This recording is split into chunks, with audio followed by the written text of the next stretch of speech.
বোটানির CQ MCQ এর most important টপিকগুলো হচ্ছে আমরা এখানে নিয়ে আসছি এবং সহজেই ইন ডিটেল অ্যানালাইজ করে দিছি তোমাদের, যে কোন চ্যাপ্টারগুলো থেকে বেশি আসে, কোন চ্যাপ্টার থেকে কম আসে, এবং এক্স্যাক্টলি একটা টপিক যখন তুমি পড়তেছো, এখানে আমরা টপিকগুলো লিখে দিছি যে কোন কোন টপিক তোমাকে পড়তে হবে, তার আন্ডারে কি টাইপের কোয়েশ্চেন আসে, কি টাইপের কোয়েশ্চেন আসে, তোমাকে কোন কোন বোর্ডের কোয়েশ্চেন সলভ করতে হবে, প্রত্যেকটা জিনিস কিন্তু অলরেডি আমরা দিয়ে দিছি। তোমাদের অলরেডি জুলজি, যেটা জুলজি কিন্তু আমরা দিয়ে দিছি আগে, কারণ জুলজি তোমরা আগে পড়তেছো।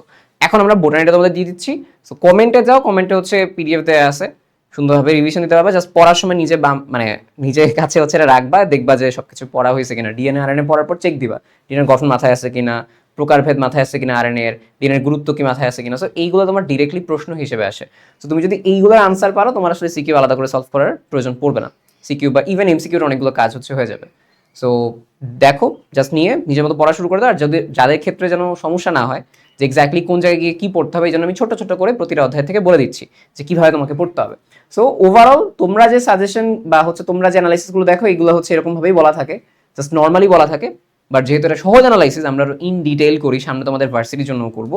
সো এইগুলোর জন্য হচ্ছে এটা তোমাদের এখানে দেওয়া আছে। ওকে, সো আমরা শুরু করি অধ্যায় 1 থেকে। সেটা হচ্ছে কোষ ও কোষের গঠনে সবচেয়ে গুরুত্বপূর্ণ হচ্ছে ডিএনএ আরএনএ এর যে জায়গাটা। ডিএনএ আরএনএ পড়তে ডিএনএ গঠনটা তোমাকে দুইটাই আঁকতে হয়, একটা হচ্ছে ডাবল হেলিক্সের পার্সপেক্টিভ, রাসায়নিক গঠন যেটা, সেটা গঠন আঁকাটা শিখলে এমনিতেই সবগুলো পারবা। এরপরে যেটা আসে আরএনএ প্রকারভেদ, 5টা প্রকারভেদ আছে, 5টা প্রকারভেদ দেখবা আর কি। ডিএনএ আরএনএ এর পার্থক্য, এই দুইটা যদি পড়ো না, এমনি পরেরটা পেরে যাবা। ট্রান্সফার আরএনএ গঠন, এটা একটু এটিপিক্যাল বাট আসে। ক্লোভার লিফ মডেল বলে একটা আছে, এটা হচ্ছে দেয়া আছে। সো সবকিছু কিন্তু তোমাদের হচ্ছে, এই যে আমি যে তোমাকে দেখাই চিত্র যেটা আছে, চিত্রের ভিডিওতে সুন্দর হবে সবকিছু। এখানে আমি আঁকায়ও দিছি, কনসেপ্টও পড়াই দিছি, ঠিক আছে। জাস্ট এখানে দেখাই তোমাকে, এখানে হচ্ছে তোমাদের প্রত্যেকটা দেয়া আছে আর কি। যদি আমি তোমাকে বলি যে আমি যাবো হচ্ছে কোনটা, এই যে রাইবোজোম, ডিএনএ, ট্রান্সফার আরএনএ, দেখো এখানে কনসেপ্ট আমি পড়াই দিছি, ঠিক আছে। এই যে দেখো যে কি কাজ করবে কি না করবে, চিত্র কেমনে আঁকতে হবে। সো নট অনলি চিত্র আঁকার, সবকিছু হচ্ছে দেয়া আছে। আমি কমেন্টে হচ্ছে এখানে তোমাদের দিয়ে দিচ্ছি, এটা এটা শর্ট সিলেবাসে দেয়া আছে। বাট এই যে প্লেলিস্টটা, এই প্লেলিস্টটাও নিজের কাছে সেভ রাখবে। আমাদের যা যা বায়োলজি ক্লাস আসবে বা যে কোনো কিছু, সব এই প্লেলিস্টে অ্যাড হবে। এবং ফুল সিলেবাসটা হচ্ছে আমি জাস্ট তোমাদের 1-2 দিন পরেই হচ্ছে এটা আপলোড দিয়ে দিব ফুল সিলেবাসে। খুব বেশি চিত্র নাই ফুল সিলেবাসে, বাট কাজে আসবে। এবার আসা হচ্ছে এই জায়গায় রেপ্লিকেশন, ট্রান্সক্রিপশন, ট্রান্সলেশন, তিনটার প্রক্রিয়াই লাগবে তোমাকে। বেশি আসে রেপ্লিকেশন, যেটা সেটা রেপ্লিকেশনটা বেশি আসে, এরপরে ট্রান্সক্রিপশন, এরপরে ট্রান্সলেশন। সো ডেফিনেটলি তোমাকে চিত্রটা আঁকা শিখতে হবে।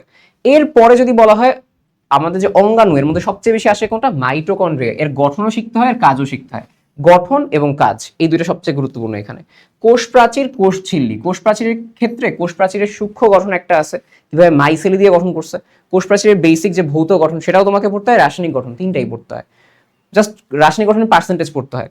কোষ ঝিল্লি যেটা fluid mosaic model, fluid mosaic মডেলে যে 4টা পয়েন্ট আছে, 4টা পয়েন্ট কি কি দিয়ে গঠন হয়েছে, সেটা এই এতটুকু তোমাকে এখানে পড়তে হয় কোষ ঝিল্লির পার্সপেক্টিভে। এবার আসা হচ্ছে তোমার এখানে রাইবোজোম, গলজি বডি এবং লাইসোজোম, এন্ডোপ্লাজমিক রেটিকুলাম। এটা বেশি গঠনের চাইতেও বেশি রাইবোজোমের গঠনটা আসে, গলজি বডির ক্ষেত্রেও গঠনটা আসে, লাইসোজোমের এরকম গঠন নেই, এন্ডোপ্লাজমিক রেটিকুলামের গঠন নেই, বাট কাজ আসে বেশি, বেশিরভাগেরই কাজ আসে, ঠিক আছে। গুরুত্ব কি বা কাজ কি। Nucleus, chromosome. নিউক্লিয়াসের গঠন তো অনেক বেশি আসে, যে কোনটা কোনটা কি কি থাকে। ক্রোমোজোমের গুরুত্ব, ক্রোমোজোম কি কাজ করে। ক্রোমোজোমের আরেকটা এই যে গঠন আসে, এটা হচ্ছে এই যে এই পার্টে, ক্রোমোজোমটা কিভাবে হয়, কোন কোন জায়গায় কাইনেটোকোর থাকে, সেন্ট্রোমিয়ার থাকে, এটা। সো কি কি চিত্র আঁকতে হবে, এটা আমি তোমাদের হচ্ছে এখানে বলে দিছি। এবার আসা হচ্ছে অধ্যায় 2 কোষ বিভাজনে। ভাই এটা একদম টু দা পয়েন্টে সহজ কথা যদি বলি, মাইটোসিস, মিওসিস, দুইটাই ইম্পর্টেন্ট, মানে এই অধ্যায় পুরোটাই ইম্পর্টেন্ট। মাইটোসিসের প্রক্রিয়া, মিওসিসের প্রক্রিয়া, এটা হচ্ছে বেশি আসে। সবচেয়ে বেশি আসে হচ্ছে মিওসিসের পার্সপেক্টিভে। এর মধ্যেও কোন পয়েন্টটা বেশি আসে এটা বুঝছো। প্যাকাইটিন উপপর্যায়টা সবচেয়ে বেশি আসে। প্যাকাইটিন কেন, কারণ এখানে ক্রসিং ওভার হয়, বৈচিত্র্যতা থাকে, মানে এই মিওসিসের কারণে তো বৈচিত্র্য সৃষ্টি হয়। তো বৈচিত্র্যতার জন্য কোন উপধাপ ইম্পর্টেন্ট, প্যাকাইটিনটা। এরপরে জাইগোটিন উপপর্যায়। সো এই দুটো বেশি আসে আর কি। এরপরে মিওসিসটা কেন গুরুত্বপূর্ণ, মাইটোসিস কেন গুরুত্বপূর্ণ, জীবজগতের জন্য কি গুরুত্বপূর্ণ, এই সকল গুরুত্বপূর্ণ কথাবার্তা আসে। ক্রসিং ওভারের গুরুত্ব, মানে তুমি যখন এইটা পড়তেছো প্যাকাইটিনটা, তার সাথে ক্রসিং ওভারের গুরুত্বটা পড়ে ফেলবা, সেম কথা আর কি। মাইটোসিসের কেসে সবচেয়ে মানে অনেকগুলো পর্যায়ে আসে, তো বেশি আসে হচ্ছে মেটাফেজ, প্রোফেজ আর হচ্ছে অ্যানাফেজ, এই তিনটা বেশি আসে। Metaphase, prophase, anaphase. But metaphase, অ্যানাফেজটা কম্পারেটিভলি বেশি আসে। সেটা তার আলাদা আলাদা করে পড়ার কিছু নেই, টানা পড়ে যাবে, কারণ টানাটাই ওভারঅল তোমাকে হচ্ছে দিতে বলে। সেম ভাবে এর গুরুত্ব। আরেকটা জিনিস আসে হচ্ছে, সেটা হচ্ছে অনিয়ন্ত্রিত মাইটোসিস, মানে ক্যান্সার বা অন্যান্য কিছু যে সৃষ্টি হয়, এটা হচ্ছে মাইটোসিসের কারণে। মানে মাইটোসিসের সুফল কুফল দুইটাই তোমাকে পড়তে হবে। সো এই অধ্যায়টা মোটামুটি সবাই পারো, মানে পারা উচিত এটা, এই অধ্যায়টা। আর যদি মাইটোসিস মিওসিস শেষ করো, তুলনা পেরা যাবে, যে একবার ক্রোমোজোম হয়, দুইবার ক্রোমোজোম হয়, মানে এইরকম কথাবার্তা। নিউক্লিয়াস দুইবার বিভক্ত হয়, ক্রোমোজোম মাত্র একবার বিভক্ত হয়, এইরকম কথাবার্তা। সো অধ্যায় 3 কোষ রসায়নে যেটা শর্করার কেসে, সো এখানে গঠন আঁকতে হয়, মানে রাসায়নিক ফিগার আঁকতে হয় তোমাকে, যেটা তুমি কেমিস্ট্রিতে পড়ার কথা, কেমিস্ট্রি অর্গানিক কেমিস্ট্রি মাঝখানে।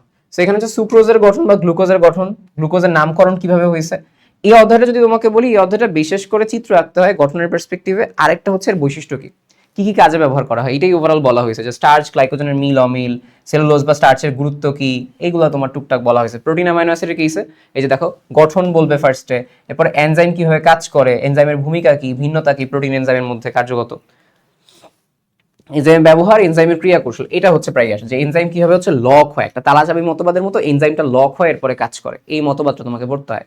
সেম ভাবে দেখো প্রোটিনের গুরুত্ব, এনজাইমের গুরুত্ব, মানে সব তাত্ত্বিক কথা লিখতে হয় যে প্রোটিন কি করতে হয়, একটা তাত্ত্বিক টাইপের চ্যাপ্টার উইথ কেমিস্ট্রি কিছু ফিগার রাখতে হয়। লিপিডের কেসে কোলেস্ট্রলের গুরুত্ব, তেলের ক্ষতিকর প্রভাব, দেখছো সব গুরুত্ব টাইপের জিনিসপাতি। সো এই অধ্যায়টা খুব বেশি বড় না, বাট একটু ঝামেলাজনক অনেকের কাছে, বাট মানে মোটামুটি কম্পারেটিভলি কিন্তু টু দ্য পয়েন্টে পড়া যায়। অধ্যায় 4 অণুজীবের সবচেয়ে বেশি আসে ম্যালেরিয়া পরজীবীর, এইটার আসলে স্পেসিফিক কোনো জায়গা নেই সত্যি কথা বলতে। পুরো এক্স্যাক্টলি ম্যালেরিয়া পরজীবী কিভাবে তোমার বডি থেকে মশার দেহে গিয়ে তারপরে আবার আসছে, পুরো সিকোয়েন্সটা ভালো মতো একটু ভালোভাবে পড়বা, যে কোনো জায়গা থেকে আনসার করতে পারবা, ঠিক আছে? এটা কিন্তু আসে। সো এইথ্রোসাইটিক সাইজোগনি মানে যেগুলো আছে সবই হচ্ছে পড়বা প্রত্যেকটা সাইজোগনির পার্সপেক্টিভ, বাট এরিথ্রোসাইটিকটা বেশি আসে। ভাইরাসের কেসে, ভাইরাসের ক্ষেত্রে তোমার আসলে লাইসোজেনিক লাইটিক যে চক্র আছে না, ওই লাইসোজেনিক লাইটিকটা বেশি ইম্পর্টেন্ট। এই যে লাইটিক চক্র, লাইসোজেনিক যেটা থাকবে, লাইটিকটা বেশি আসে, দুইটাই পড়তে হবে তোমাকে। আর হচ্ছে যদি কোনো ভাইরাসের গঠন বলা হয়, টি টু ফাস ভাইরাসের গঠন। এছাড়া ভাইরাসের কিছু বৈশিষ্ট্য মাঝে মধ্যে আসতে পারে, ওটা এমসিকিউতে বেশি আসে। আর হচ্ছে ভাইরাসের তোমার যে গঠন, ওটাও এমসিকিউতে বেশি আসে, বাট দুইটা পয়েন্ট এখানে বেশি, টি টু ফাস, লাইটিক, লাইসোজেনিক চক্র। বাট ম্যালেরিয়া থেকে ওভারঅল চলে আসে। আর ব্যাকটেরিয়ার কেসে সবার আগে আসে হচ্ছে ব্যাকটেরিয়ার শ্রেণী বিভাগের, এইখানে তো দেয়া আছে, এটা এমসিকিউতে আসে, বাট তোমাকে এখানে উপকারিতা অপকারিতা, মানে ব্যাকটেরিয়া কোন কোন কাজে কি কি করে, ব্যাকটেরিয়ার গুরুত্বের কিছু কথাবার্তা আছে। আরেকটা সবচেয়ে গুরুত্বপূর্ণ যদি আমার কেসে বলা হয়, যেটা আসা উচিত, ব্যাকটেরিয়ার গঠন, ওটা দেখবো আমি চিত্রতে শিখাই দিছি তোমাকে, যেভাবে দেওয়ার পরে কোন কোন জায়গায় ফ্লাজেলা দিতে হয়, পিলি কোন জায়গায় দিতে হয়, মিজোজোম কোন জায়গায় দিতে হয়, এরকম দেওয়া আছে। সো এরপরে আসে হচ্ছে এটা তোমাদের অধ্যায় 4-5 মিলায় হচ্ছে আসতে পারে, ওটা এখানে বলে দিচ্ছে। অধ্যায় 5-এর কেসে শৈবাল ছত্রাক, শৈবাল ছত্রাক অনেক বড় অধ্যায় কম্পারেটিভলি, কিন্তু সিকিউর জন্য মেইনলি তোমাকে কি পড়তে হয়, ছত্রাক, ছত্রাক ঘটিত রোগ, মানে এখানে গুরুত্ব পড়তে হয়। অর্থাৎ 4 যেরকম ব্যাকটেরিয়া গুরুত্ব পড়ছে না, এখানে গুরুত্ব পড়তে হয় যে কি কি রোগ হচ্ছে, শৈবাল ছত্রাকের গুরুত্ব বা এই পার্টগুলো, এগারিকাস কি কাজ করে, এটা ঠিক আছে। ছত্রাকের অযৌন জনন, এটা তোমাকে টুকটাক পড়তে হয়। শৈবালের কেসে যেটা, শৈবালের বৈশিষ্ট্য পড়তে হয়, ইউলোথ্রিক্সের গঠন, ইউলোথ্রিক্সের যৌন জনন, এগুলো তোমাকে পড়তে হয়, যৌন অযৌন জনন। তারপর হচ্ছে ইউলোথ্রিক্স টেডিসের তুলনা, দুইটা অধ্যায় মিলায় দেয় এখানে। শৈবালের বংশ বিস্তার, উপকারী দিক, অপকারী দিক, এই তাত্ত্বিক কথাবার্তা, ঠিক আছে। এগারিকাস। লাইকেনের কেসে লাইকেনের অন্তর্গঠন, বৈশিষ্ট্য, গুরুত্ব, এটা একটু বেশি আসে হচ্ছে কিসের জন্য, এটা বেশি আসে হচ্ছে তোমার এমসিকিউ এর জন্য, ঠিক আছে। তোমাকে যদি বলা হয় এখানে মেইনলি হচ্ছে শৈবাল ছত্রাকের পার্সপেক্টিভে এগারিকাসটা পড়ে যাবা, ঠিক আছে। এগারিকাসটা পড়ে যাবা, এই হচ্ছে ওই যে এখানে কথা আছে এগারিকাসটা না, এগারিকাসের গঠনটা হচ্ছে একটু পড়ে যাবা, তাহলে মোটামুটি তোমার হচ্ছে কাজ করবে। লাইকেনেরও বলে দিছি, গুরুত্বপূর্ণ চিত্র কোনগুলো, এগুলো তোমাকে হচ্ছে পড়তে হয়। যে দেখো এগারিকাসের ক্ষেত্রে ফ্রুট বডি বা অ্যানুলাসের চিহ্নিত চিত্র, এটা থেকে খারাপ আসে না, প্রশ্ন আসে, বাট একটু এটিপিক্যাল, যে কোনো জায়গা থেকে প্রশ্ন আসতে পারে। আমি এই জন্য অধ্যায় 5-এর সাজেশন দিই না, অধ্যায় 5 আনসার করার জন্য। ব্রায়োফাইটা টেরিডোফাইটা সিকিউ আসে, কম আসে, বাট আসে, এবং খুব ছোট একটা অধ্যায়, সবচেয়ে ছোট অধ্যায় ব্রায়োফাইটা টেরিডোফাইটা। সো টেরিডোফাইটা বৈশিষ্ট্য কি, গঠন কি, এগুলো তুমি টুকটাক পড়বা। তারপরে হচ্ছে ব্রায়োফাইটার কেসে ব্রায়োফাইটার বৈশিষ্ট্য কি, গঠন কি, আর হচ্ছে শনাক্তকারী বৈশিষ্ট্য, মানে এই অধ্যায়টা স্কিপ দেওয়ার কিছু নেই, 2-3টা জায়গায় আছে, কয়েকটা চিত্র আছে থ্যালাসের, ওটা পড়লে হচ্ছে তোমার এখানে হয়ে যাবে।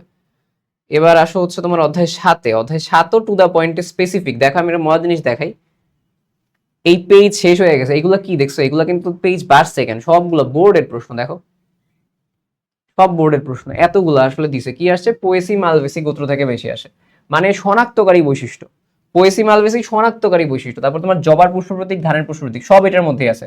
গোত্রের বৈশিষ্ট্য, জবা ফুলের লম্বচ্ছেদ, মালভেসি গোত্রের 3টা উদ্ভিদের বৈজ্ঞানিক নাম, মালভেসি গোত্রের বৈশিষ্ট্য, মানে তোমাকে শনাক্তকারী বৈশিষ্ট্যগুলো লিখতে হয়, 7-8টা করে পয়েন্ট আছে, উদাহরণ আছে, পুষ্প প্রতীক পড়তে হয়, সময় সময় লাগবে সর্বোচ্চ 25 মিনিট পড়তে এটা। এর মধ্যে একটা দেখো, এখানে অনেক অনেক কমন আসে এখান থেকে। নগ্রবীজ উদ্ভিদ সাইকাস, এটার বৈশিষ্ট্য পড়বা, এটার বৈশিষ্ট্য বললে সাইকাসের বৈশিষ্ট্য পড়াও শেষ হয়ে যাবে, শেষ, ঠিক আছে। এই ওভারঅল তোমার এখানে আসে যে কোরালয়েড মূল কেন সৃষ্টি হচ্ছে, কোরালয়েড মিল কি, সাইকাস কি, মেগাস্পোরোফিল কি, মাইক্রোস্পোরোফিল কি, এদের মধ্যে পার্থক্য কি, তুলনা কি। তারপর এই যে অর্থনৈতিক গুরুত্ব, সাপ মানে ফনাতলা সাপের মতো এরকম কিছু কথাবার্তা হচ্ছে এখানে আসে। এবার আসা হচ্ছে অধ্যায় 8 টিস্যু, টিস্যু তন্ত্রের কেসে, এইটা 4টা জিনিস পড়তে হয়। এক মানে একবীজপত্রীর মূল কাণ্ড, দ্বিবীজপত্রীর মূল কাণ্ড, সবগুলোই ভালোভাবে পড়বা। পড়ার পরে তোমার হচ্ছে এটা তুলনা করতে হয়, সবাই হচ্ছে মিলাই যায়। আমি তোমাদের একটা ছোট্ট ক্লাস দিব, এটা আসলে আমার রিভিশন নোটের মধ্যে পড়ছে, যখন ভার্সিটিতে আমি পড়াইছি ভার্সিটি বায়োলজি বা মেডিকেল বায়োলজির সময়, তখন 4টা পয়েন্ট একসাথে রেখে একটা চার্ট করে দিয়েছিলাম, ওই চার্টটাই পড়াই দিব, দেখবা প্যাচ লাগবে না। চারটাই বৈশিষ্ট্য লিখতে পারবে, মূল কাণ্ডের যা যা বৈশিষ্ট্য আছে সবগুলো এখানে যা আছে ওইটা। ভাস্কুলার টিস্যু, জাইলেম ফ্লোয়েম, এটা আরো সহজ, যে ভাস্কুলার টিস্যু কি কি আছে, সো ওইগুলো থেকে তোমার এখানে উদাহরণ দিতে হয় বা লিখতে হয়, কি তুলনা করতে হয়, কাজ কি কি বিন্যাসের ভিন্নতা আছে। ওকে, ভাজক টিস্যু, স্থায়ী টিস্যু, বৈশিষ্ট্য পড়তে হয়, কি পড়তে হয়, বৈশিষ্ট্য পড়তে হয়, যে ভাজক টিস্যু বৈশিষ্ট্য কি, স্থায়ী টিস্যু বৈশিষ্ট্য কি, এর প্রকারভেদ কি, ভাজক টিস্যুতে কি কি আছে, এপিকাল থেকে শুরু করে অন্যান্য যে পার্টগুলো আছে, প্রোমেরিস্টেম, সবগুলো আছে তোমাকে এখানে বলতে হয়। ত্বকীয় টিস্যুতন্ত্র কম আসে, বাট যদি এখানে আসে হাইডাথোরটা আসে, আর হচ্ছে তোমার পত্ররন্ধ্র আছে, মানে পত্ররন্ধ্র পানি পত্ররন্ধ্রের পার্থক্যটা আসে। হাইডাথোরটা দিয়ে দেয়, হাইডাথোরতে কিভাবে আসলে আসে ওই ফিগারটা আঁকা শিখবা। পত্ররন্ধ্রের প্রকারভেদ এটা একটু কম আসে, এটা তোমার মেইনলি উদ্ভিদ সাহিত্যতা থেকে দিয়ে দেয় আর কি। বাট মেইনলি অধ্যায় পড়লে বললাম কি, যে তোমার হচ্ছে প্রথমে আইসা ওই চারটা পার্থক্যের পার্টে পড়তে হয়, 2 নম্বর হচ্ছে জাইলেম ফ্লোয়েম গুলো পড়তে হয়, মানে একদম টু দা পয়েন্ট, ভাজক টিস্যু, সাইড টিস্যুর বৈশিষ্ট্যগুলো তোমাকে এখানে পড়তে হয়।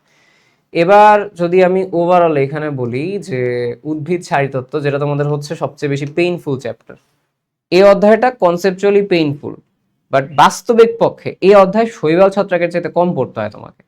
এই অধ্যায় কোষ ও কোষের গঠন থেকে কম পড়তে হয় তোমাকে। তুমি জাস্ট 5 থেকে 6টা সাইকেল পড়বা, আমি একদম তোমাকে টু দা পয়েন্টে বলে দেই।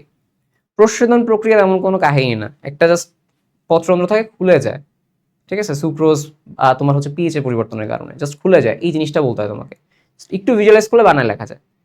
তুমি যখনই আহ, আমাদের কাছে C3C4 চক্র, C3C4 চক্রের ক্ষেত্রে কি থাকে, কয়েকটা চার্টে মানে 7-8টা নাম মুখস্থ রাখতে হয় চক্রটার, C4 এ কয়েকটা নাম মুখস্থ রাখতে হয়, কাজ শেষ। তুমি এরপরে শ্বসনে চলে যাবা, গ্লাইকোলাইসিসের নাম, গ্লাইকোলাইসিস আর ওদিক থেকে C3C4 এর খানিকটা মিল পাবা তুমি। গ্লাইকোলাইসিসটা পড়লা ক্রেবস চক্রের পার্টে, তারপর তোমার যখন অ্যাসিডেল কোয়ে সৃষ্টি, ওখানে তেমন কিছু নেই, ক্রেবস চক্রে আবার 7-8টা নাম পড়বে, মানে তুমি এখনো 5-6টা পাও নাই এরকম কিছু। তোমার এখান থেকে শ্বসনও শেষ। তো এরকম ভাবে 6 থেকে 7টা যদি তুমি মানে ফ্লো চার্ট পড়তে পারো, আর বাদ বাকি প্রভাবক, যে তাপমাত্রা বাড়লে বাড়ে, আর্দ্রতা বাড়লে কমে, আর্দ্রতা বাড়লে বাড়ে, বিভিন্ন প্রভাবক আছে, তো এই প্রভাবকগুলো তাত্ত্বিক কথাবার্তা। সো এইটা যদি করতে পারো তুমি, তুমি দেখো তোমার ম্যাক্সিমাম তুমি এই জায়গা থেকেই কমন পাবা। সো এই জায়গাটা সবচেয়ে বড় ভুলটা তোমরা করো, কারণ আমাদের এখানে কনসেপচুয়ালি হার্ড, প্রথম দিকে একটু এটা চিন্তা করতে গিয়ে শারীরতত্ত্ব কঠিন লাগে। শারীরতত্ত্ব আনসার করার মতো সবচেয়ে সহজ জায়গা। 6টা জাস্ট তুমি এই যে 4-5 দিন আছে, 6টা জাস্ট তুমি পড়বা, 6টা থেকে 7টা ফ্লো চার্ট পড়বা, লিখে রাখবা, দেখবো সব আনসার করতে পারছো তুমি। আর খনিজ লবণ পরিশোষণ প্রক্রিয়া, এটা আসলে তেমন ঝামেলা নেই। সাইটোক্রোম পাম্পটা, আমরা সাইটোক্রোম পাম্পটা পড়তে গিয়ে কঠিন লাগে বেশি, ওটাই সবচেয়ে কঠিন জায়গা সাইটোক্রোম পাম্পের ক্ষেত্রে তোমরা যখন পড়তে চাও। সো সেম শ্বসনে দেখো, এই জায়গায় এই যে শ্বসনে কত কিছু আসে দেখো, গ্লাইকোলাইসিস প্রক্রিয়া, ক্রেবস চক্র, সমাজ শ্বসনের শক্তির পরিমাপ, কোনটা থেকে ভাই, আমার এনএডিএইচও থেকে কত আসতেছে, এই পার্টটা জাস্ট একটা চার্ট থাকে, চার্টটা পড়া আর কি। ইলেকট্রন ট্রান্সপোর্ট সিস্টেমে কি কি থাকে, কয়েকটা পার্ট থাকে কি, জাস্ট এই নামগুলো তোমাকে দিতে হয় আর কি। সালোকসংশ্লেষণের শ্বসনের তুলনায় সালোকসংশ্লেষণে কি হয়, শ্বসনে কি হয়, সবাদ অবাধ শ্বসনের মধ্যে পার্থক্য, এমনিও জানো এখানে অক্সিজেন লাগে, এখানে অক্সিজেন লাগে না, কার কার মধ্যে হয়, এখানে শক্তি বেশি, এখানে শক্তি কম, এরকম কিছু কথাবার্তা। সালোক সংশ্লেষণে দেখো C3C4 এর কিছু কথাবার্তা বলা হয়েছে, ঠিক আছে। লিমিটিং ফ্যাক্টর কি, তাপমাত্রা, আলো, যেগুলো তোমার কাছে থাকবে সেগুলো। সালোকসংশ্লেষণের গুরুত্ব কি, অক্সিজেনের উৎস কি, পত্ররন্ধ্র প্রস্বেদন, এই যে প্রস্বেদন কেন, গুরুত্ব তো ভাই তাত্ত্বিক পড়া, এটা তো আর কঠিন কিছু না। পত্ররন্ধ্রের খোলা বন্ধ হওয়া অনেক সহজ একটা জায়গা, পিএইচে কি কাজ করে। সো এইটা কম্পারেটিভলি কিন্তু ঝামেলা নেই। আর দেখো খনিজ লবণ পরিশোষণে বলা হচ্ছে কি আধুনিক মতবাদ, সাইটোক্রোম পাম্প মতবাদ, সক্রিয় নিষ্ক্রিয় শোষণের পার্থক্য। এই সাইটোক্রোম পাম্প মতবাদ পড়তে গিয়ে তোমাদের ঝামেলা হয়, এটা ঝামেলা হয়, বাট তুমি তাত্ত্বিক লিখে ফেলো, এটা কম আসে তো ইউজুয়ালি, ঠিক আছে। সো এই হচ্ছে এখানে কথা। অধ্যায় 10-এর কেসে আসো, যে উদ্ভিদের যৌন প্রজননের কেসে, সেখানে কি আসে, বিভিন্ন গ্যামেটোফাইট আসে, গ্যামেটোফাইটের বিকাশগুলো তোমাকে আসলে এখানে পড়তে হয়, ঠিক আছে। পুং গ্যামেটোফাইটের পরিস্ফুটন, পরাগরেণু কিভাবে পরিস্ফুটিত হয়, ঠিক আছে, এটা আমি তোমাকে সুন্দরভাবে চিত্রের মধ্যে শিখাই দিব, টেনশন নাই কোনো। ভ্রূণথলির বিকাশ, স্ত্রী গ্যামেটোফাইটের বিকাশ, পরাগরেণু গঠন কি কি হয়, নিষেক কিভাবে হয়েছে, নিষেকের পরে কি কি হচ্ছে, মানে ওই তুমি দেখবা জুলজিতে শুক্রাণু ডিম্বাণুর গঠন হওয়ার আগের যে প্রক্রিয়াটা এর পরেতে যায়, ওই রকম ভাবে যেখানে পুং গ্যামেটোফাইট, স্ত্রী গ্যামেটোফাইট কিভাবে গঠিত হয়েছে, মিলিত হয়েছে, আমাদের যে ভ্রূণথলি তার মধ্যে কি কি ছিল, এরপরে মিলিত হওয়ার পরে কি হচ্ছে, মানে একটা সিকোয়েন্স, সবকিছু সিকোয়েন্সটা পড়লে এখানে সবই পারবা। যে ফাইনালি তো সবার কি থাকে, অঙ্গজ কৃত্রিম প্রজনন তাত্ত্বিক কথাবার্তা পুরা, যে জোর কলম কি, কৃত্রিম সংকরায়ন কি, কৃত্রিম সংকরায়নের গুরুত্ব কি, মানে এগুলো তাত্ত্বিক, এগুলো তাত্ত্বিক। মেইনলি কনসেপ্টটা ওই প্রথম দিকেই চলে গেছে। জীবপ্রযুক্তি বলতে গেলে দুইটা, টিস্যু কালচার, রিকম্বিনেন্ট ডিএনএ, এইটার প্রসেস তোমাকে জানতে হয়। রিকম্বিনেন্ট ডিএনএ তো ওই কাইটা ডিএনএ ঢুকাই দিতে হয়, টিস্যু কালচার হচ্ছে আমি একটা ছোট্ট একটা অংশ এনে বড় করছি।